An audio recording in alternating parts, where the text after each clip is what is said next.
All right, you guys, welcome back to the Outdoor RX YouTube channel. In today's video, we've got a lot to unpack as always. But before we dive into today's video, I just want to invite you guys to please like and subscribe to the channel. I really appreciate all your support. And you guys, I just want to reiterate that I am doing a giveaway at 5,000 subscribers. So if you're not already subscribed, you're going to want to make sure to hit that subscribe button so you can be in the running for an awesome giveaway. So with that being said, you guys, let's dive into today's video. All right, you guys, so the good, the bad, and the ugly of being in the fishing industry. So I just want to give you a little bit of my background before I dive into kind of the topic for today. So I got my first taste of the Bassmaster Elite Series in 2010. John Cruz took me and a buddy to the Elite Series weigh-in on Smith Mountain Lake, which is right down the road from where we live. So I got to meet Mike Iaconelli, I got to meet Woo Daves, the whole gambit of guys. I got to meet right on the docks there at Bridgewater, and that immediately got me hooked. And I was like, wow, you know, this is what the elite level looks like. It was super cool. And from that point on, I was pretty hooked, but chose to go down a different path until 2017, 2018 timeframe, when I started working for Missile Baits as their jig guy. I actually worked in-house making jigs. I've made hundreds of thousands of jigs for Missile Baits. So if you like their jigs, which they are awesome jigs, they're my favorite jigs and the only jigs that I use. I am pretty prejudiced on that front, but chances are you're using a jig that was made by me. So I worked for Missile Baits from 2017, 2018 up until 2022. So I got the full gambit of the fishing industry.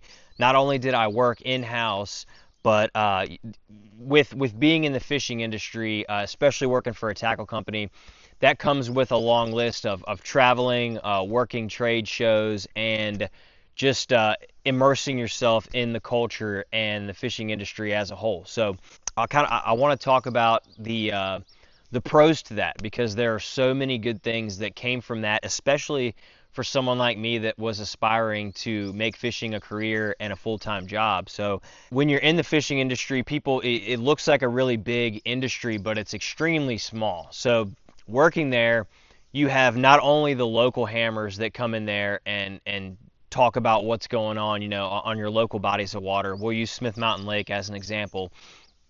You have people that work there that are extremely knowledgeable about the sport. So you're working, you're doing your thing, and you're also acquiring a vast amount of information that you wouldn't normally get just being your guy that has a full-time job and then fishes tournaments on the side. So I was just gathering this vast amount of information, and you know, I would go deploy those fishing and then come back and discuss what had happened, what I learned, so on and so forth. So I worked there for 5 years, and the thing that I didn't realize, it opened up so many doors for me, especially someone aspiring to fish the bigger tournaments and make a living doing it. So the first thing that happened to me was a guy that was working there could not do the Fishing University TV show. So John asked me, he was like, hey Andy, do you want to do it? And I was like, sure, awesome.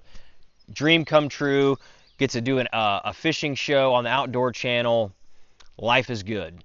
So if y'all haven't done a TV show, filmed a TV show, or been around the filming of a TV show, it is not what it looks like.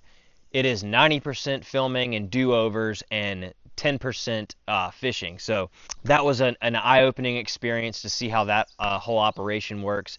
And the funny thing is, Trey McKinney's dad, it's either his dad or his coach or both, but he was Rick, if you watch this, you're a good dude, miss you, but he was one of the camera guys for that show. So that was pretty cool to meet him and meet Trey a few years down the road. But with that, I got to talk in front of a high school, which was terrifying. I had no idea that I was going to be one of the people that got the microphone and had to talk in front of an entire high school. That was a great experience. And what I took away from that was not oh man, I got to be on a TV show.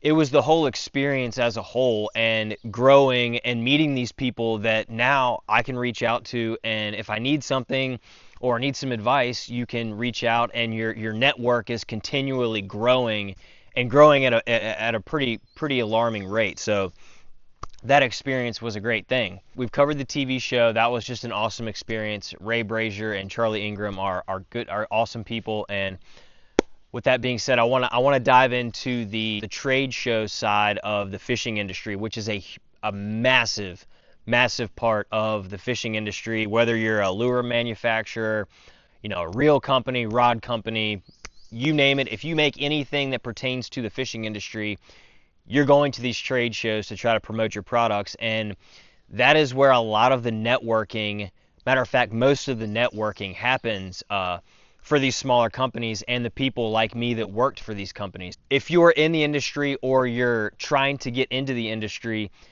the public trade shows are some of the things that you should be targeting to grow your brand and grow your network of people that you can use to help you along the way. All right, you guys, so those are just some of the good things that I've experienced in my short career in the fishing industry, and I would not trade those for the world.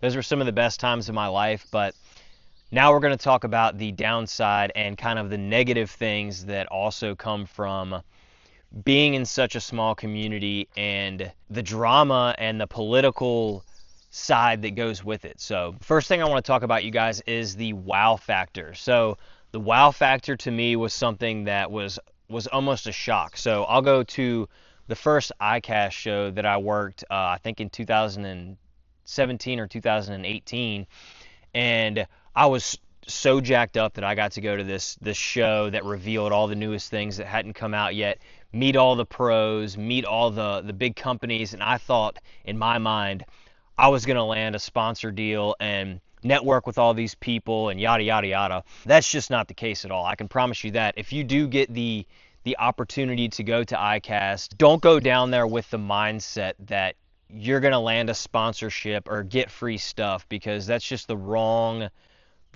outlook on that whole show. So just keep that in mind if you do go to ICAST. And you guys, that wow factor, it wears off very quickly. Once you get around these people and you're kind of immersed into it, you don't have that shock of, wow, I'm around these people that I've been watching for all these years, and I've dreamed of this and now I'm here.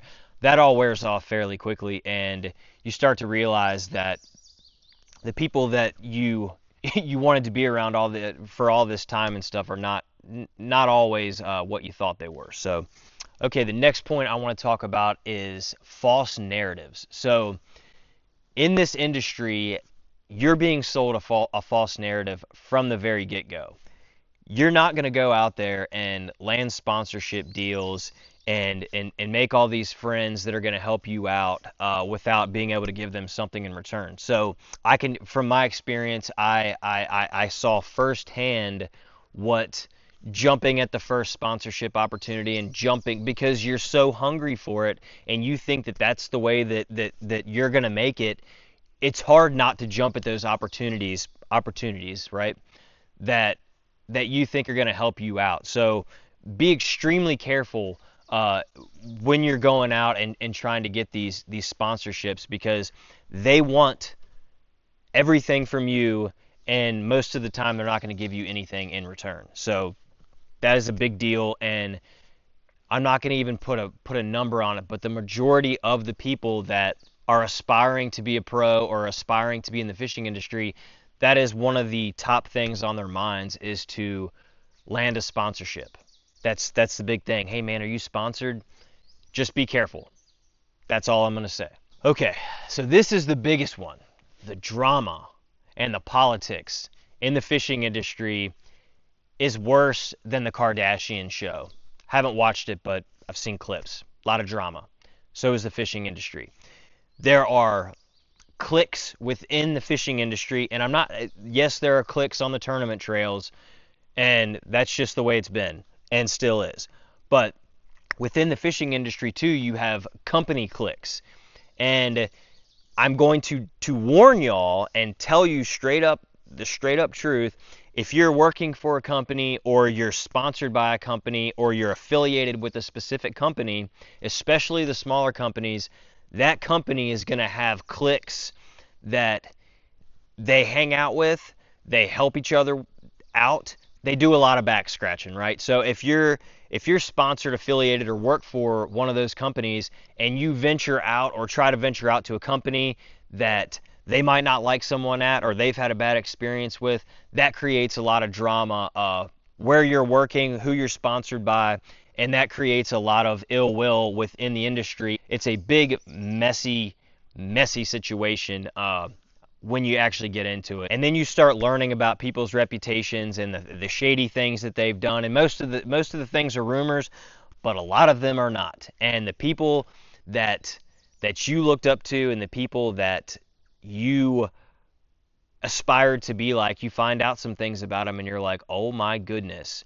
their credibility just went out the window for me. And you almost feel kind of dirty just being in that environment all the time. And in reality, all you want to do is go out and fish and pursue your career, but you can't do that without sucking the teat a little bit, if you will. You have to be able to play the game at a level that takes away from you being on the water and focusing on honing your craft and focusing on building your reputation, building your network of people to please these companies so you're able to go out there and fish. Just keep that in mind, you guys. And I'm not making this video to deter people from pursuing a career professional fishing, because it is an amazing sport, period. No matter how you look at it, it's one of the most special and unique sports that we have, period. So what can we do to change that? My goal here is to give advice to the younger generation and the people that are still aspiring to make it a career. And the best advice that I can give you from my experience and me being in the fishing industry for 5 years and completely immersing myself in it would be to build your own brand before you do everything that we've just talked about. Before you start building a network, well, I'm not saying before you start building a network, but before you start going to these shows, before you start looking for sponsorships, build your own brand and have something to bring to the table to these companies. Because if you don't, they're just going to walk all over you, and that wow factor that we talked about is going to blind you from the truth and the reality of the situation that you're putting yourself in. So you cannot go into this industry without already having a brand. And you guys, you younger anglers, the people that are aspiring to do it, start doing YouTube, do all the other social media platforms, but YouTube is king in these companies' eyes. They want someone that is personable. They're comfortable talking to the camera.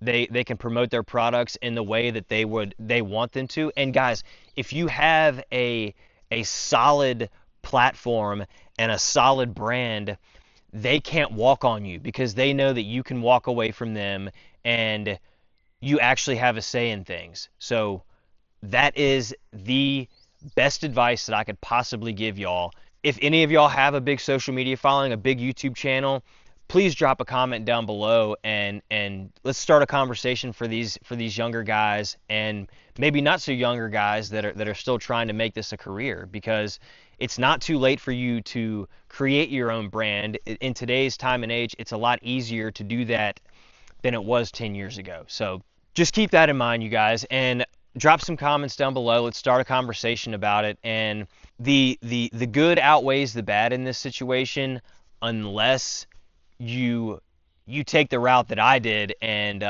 you don't have a brand, and you have that wow factor that's so overwhelming that it clouds your judgment. So I really appreciate you guys watching. Drop some comments down below. Let me know what you think.